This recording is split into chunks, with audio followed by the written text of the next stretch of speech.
আসসালামু আলাইকুম। TechZone by Rohan YouTube চ্যানেলে আপনাদের জানাই স্বাগতম। আপনারা নিশ্চয়ই এতক্ষণে বুঝে ফেলেছেন যে আজকের ভিডিওটি কোন টপিকের উপরে হতে চলেছে। আজকে আমি দেখাবো আফটার ইফেক্টস এর মাধ্যমে গ্রিন স্ক্রিন ছাড়াই কিভাবে আপনারা ভিডিওর ব্যাকগ্রাউন্ড রিমুভ করতে পারবেন বা চেঞ্জ করতে পারবেন। তো চলুন আফটার ইফেক্টস ওপেন করা যাক। তো আমি এখন আমার কম্পিউটারে আফটার ইফেক্টস সফটওয়্যারটি ওপেন করে নিচ্ছি। আরেকটা কথা বলে রাখি সেটি হচ্ছে আফটার ইফেক্টস আপনাদের কম্পিউটারে চালাতে হলে কিন্তু আপনাদের কম্পিউটারের কনফিগারেশন একটু ভালো হতে হবে। মিনিমাম 16 জিবি RAM থাকতেই হবে, ঠিক আছে? আরো বেশি হলে ভালো হয়। তো আমাদের আফটার ইফেক্টস সফটওয়্যারটি কিন্তু ওপেন হয়ে গেছে। এখন আমরা এই যে উপরে বাম পাশ থেকে নিউ প্রজেক্টে ক্লিক করব, তারপর এখান থেকে নিউ কম্পোজিশনে ক্লিক করব। তারপর এখানে একটি নাম দেব, সেটা হচ্ছে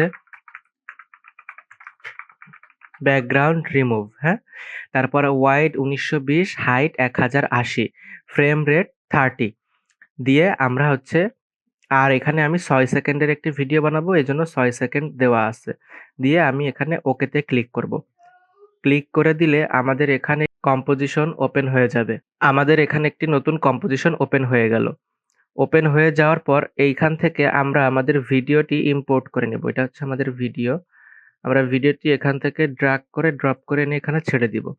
তো দেখুন এটা হচ্ছে আমাদের ৬ সেকেন্ডের একটা ভিডিও, ঠিক আছে? তো এই ভিডিওটার আমরা এই যে মডেলটা, এই মডেলটাকে আলাদা করব এই পুরা ব্যাকগ্রাউন্ডটা থেকে।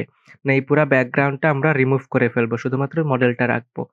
তো সেটি করতে হলে আমাদের করতে হবে এই যে ফুটেজ, এই ফুটেজের উপরে আমরা ডাবল ক্লিক করব।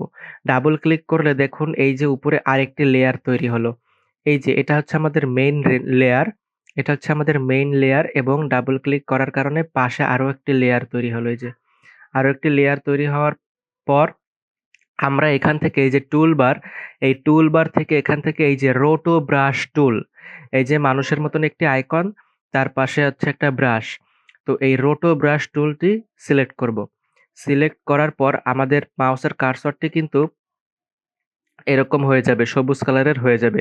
এটি আপনারা ছোট বড় করবেন হলো কিবোর্ড থেকে কন্ট্রোল প্রেস করে ধরে মাউসের লেফট কি প্রেস করে মুভ করাতে হবে।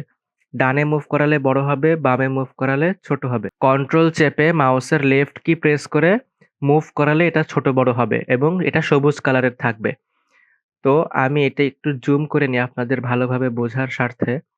জুম করে আমরা এই মডেলটার উপরে একটু ব্রাশ করব।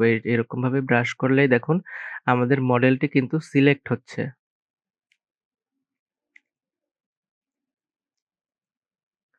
দেখুন আমাদের মডেলটি কিন্তু সিলেক্ট হয়ে গেল, হ্যাঁ?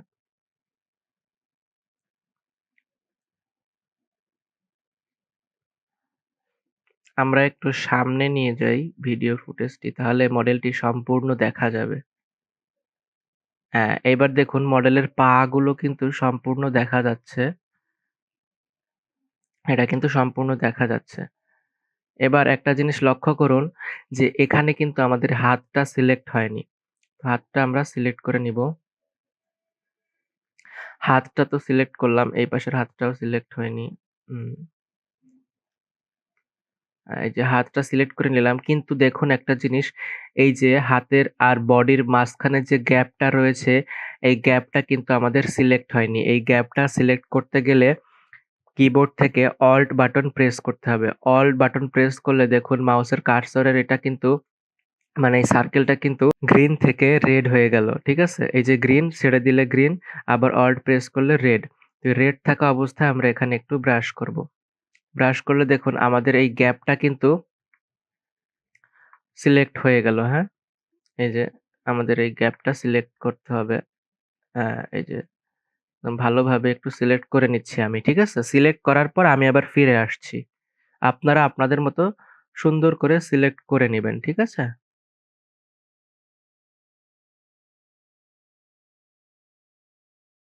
এই যে দেখুন আমার এটা কিন্তু সম্পূর্ণ ভালোভাবে সিলেক্ট করা কমপ্লিট, হ্যাঁ? আমার এটা কিন্তু একদম ভালোভাবে সিলেক্ট করা কমপ্লিট। আমি একটু এটাকে ছোট করে নিচ্ছি। সিলেক্ট করা হয়ে গেলে এই যে দেখুন আমার মডেলটা কিন্তু সিলেক্ট করা শেষ, হ্যাঁ? সিলেক্ট করা হয়ে গেছে। হয়ে যাওয়ার পর আমরা এই প্লেহেডটি একদম ভিডিও ফুটেজের ১ম এ নিয়ে আসবো। ১ম এ নিয়ে এসে আমরা কিবোর্ড থেকে স্পেস বারটি প্রেস করব। স্পেস প্রেস করার পর আফটার ইফেক্টস একটু টাইম নিবে। তার মতো করে সে ফুটেজটা আরকি একটু জেনারেট করবে। মানে হচ্ছে ফুটেজের যে মডেলটি আছে আফটার ইফেক্টস নিজের মতন করে সেটাকে আরকি ডিটেক্ট করবে। ভিডিও আপনার যত বড় হবে তত সময় বেশি লাগবে, ঠিক আছে? এবং আপনাদের কম্পিউটারের কনফিগারেশন যত ভালো হবে তত আপনারা ভালো ফলাফল পাবেন। র‍্যামটা বিশেষ করে বেশি হলে ভালো হয়, ঠিক আছে? Minimum ১৬ GB. তো কিছুক্ষণ টাইম লাগবে আফটার ইফেক্টস এ এই অবজেক্টটি ডিটেক্ট করতে। তো দেখতে থাকুন আপনারা। এখনই অবজেক্ট ডিটেক্ট করা শেষ হয়ে যাবে। এই যে অবজেক্ট ডিটেক্ট করা শেষ হয়ে গেছে। এখন এই যে বারবার প্লে হচ্ছে, ঠিক আছে? এই যে এখন প্লে হচ্ছে। এখন আমরা ভালোভাবে দেখব যে সবকিছু ঠিকঠাক আছে কিনা। এই যে দেখুন সবকিছুই ঠিকঠাক আছে। এখন আমরা কি করব? আর কিছু করার দরকার নাই। আমরা এখন জাস্ট আগের যে লেয়ারটি ছিল অর্থাৎ আগের যে কম্পোজিশন লেয়ারটি ছিল সেই লেয়ারে ফিরে যাব। ফিরে গেলে কি হবে? এই যে আমাদের মডেলটা কিন্তু রেডি। ১ম এ একটু বেঁধে যাবে। একবার প্লে হয়ে যাওয়ার পরের বার সব ঠিক হয়ে যাবে। এই যে একবার প্লে হয়ে যাচ্ছে। এই যে এবার কিন্তু সব ঠিক হয়ে গেছে। দেখুন আমাদের মডেলটি কিন্তু একদম বিচ্ছিন্ন হয়ে গেছে ব্যাকগ্রাউন্ড থেকে। এই যে পুরো ব্যাকগ্রাউন্ড থেকে কিন্তু আমাদের মডেলটি বিচ্ছিন্ন হয়ে গেছে। দেখেছেন? যে আমার আফটার ইফেক্টস একটু স্লো কাজ করতেছে। যেহেতু আমার র‍্যামে অন্যান্য সফটওয়্যারও চালু করা এইজন্য। এই যে দেখুন এখন কিন্তু একদম ক্লিয়ার। আমার মডেলটা কিন্তু এই যে একদম ক্লিয়ার ভাবে এখন দৌড়াচ্ছে। ঠিক আছে? এই যে দেখুন একদম ক্লিয়ার। এখন যদি আমি এর পিছনে একটি ব্যাকগ্রাউন্ড যোগ করি তাহলে দেখুন কেমন হয়। যেমন আমি ভিতর থেকে একটি ছবি বা ফুটেজ কিছু একটা নিয়ে আসি। মনে করুন আমি এই ছবিটা নিয়ে আসলাম। বাট এখান থেকে না, আমি আমার কম্পিউটার থেকে নিয়ে আসি। হুম। আপনারা ভিডিওটি সম্পূর্ণ মনোযোগ সহকারে দেখবেন এবং ভিডিওটি যদি আপনাদের উপকারে আসে তাহলে চ্যানেলটি সাবস্ক্রাইব করে আমার পাশেই থাকার চেষ্টা করবেন এবং সাবস্ক্রাইবের পাশের বেল আইকনটি বাজিয়ে দিবেন যাতে করে পরবর্তী যেকোনো ভিডিও মিস না হয়। ঠিক আছে? আমি জাস্ট আপনাদের বুঝানোর জন্য এটি করছি। তাছাড়া এটি এখানে মানানসই না সেটা আমি নিজেও জানি। আমি জাস্ট আপনাদের বুঝানোর স্বার্থে এই ব্যাকগ্রাউন্ডটি যোগ করতেছি যাতে আপনারা বুঝতে পারেন যে আসলেই ব্যাকগ্রাউন্ড রিমুভ করে অন্য কোনো ব্যাকগ্রাউন্ড বসানো পসিবল কিনা। আমি এখানে একটি দৌড়ানোর ফুটেজ নিয়েছি। আপনারা যেকোনো প্রোডাক্ট প্রমোশনের মডেল, ভিডিও ব্যাকগ্রাউন্ড রিমুভ করে নতুন ভালো একটি ব্যাকগ্রাউন্ড এখানে বসাতে পারবেন এই পদ্ধতিটির মাধ্যমে খুব সহজেই। যদি আপনাদের কম্পিউটারের কনফিগারেশন একটু ভালো হয়ে থাকে। ঠিক আছে? জাস্ট আমি একটি দৌড়ানোর ফুটেজ নিছি। এই কারণে আপনারা হয়তো বুঝতে পারবেন না। তাও আপনাদের বুঝানোর জন্য আমি একটি ব্যাকগ্রাউন্ড এখানে যোগ করেছি। না হলে আমি করতাম না। ঠিক আছে? আমি জাস্ট আমার মূল উদ্দেশ্য হচ্ছে ব্যাকগ্রাউন্ডটা কিভাবে রিমুভ করতে হবে গ্রিন স্ক্রিন ছাড়া। গ্রিন স্ক্রিন ছাড়া কিভাবে ব্যাকগ্রাউন্ডটা রিমুভ করতে হবে সেটি শুধুমাত্র দেখানোই হচ্ছে আমার মূল উদ্দেশ্য।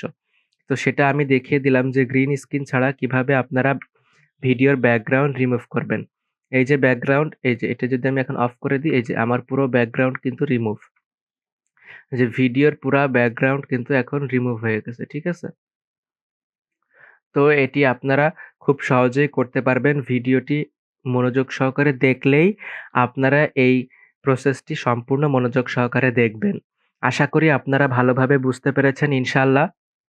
ভিডিওটি মনোযোগ সহকারে দেখলে আরো ভালোভাবে বুঝতে পারবেন এবং চ্যানেলটি সাবস্ক্রাইব করে টেকজন বাই রোহান ইউটিউব চ্যানেলের সাথেই থাকবেন। এরকম আরো টিপস অ্যান্ড ট্রিকস পেতে এবং কমেন্টে জানাবেন ভিডিওটি কেমন লাগলো এবং আপনাদের যদি কোনো সমস্যা থাকে ভিডিও এডিটিং রিলেটেড বা টেকনোলজি রিলেটেড সেই সমস্যাটি কমেন্ট করুন। আমি সেই অনুযায়ী ভিডিও বানানোর চেষ্টা করব ইনশাআল্লাহ। তো আজকে আমি এখানেই বিদায় নিচ্ছি রোহান। আল্লাহ হাফেজ।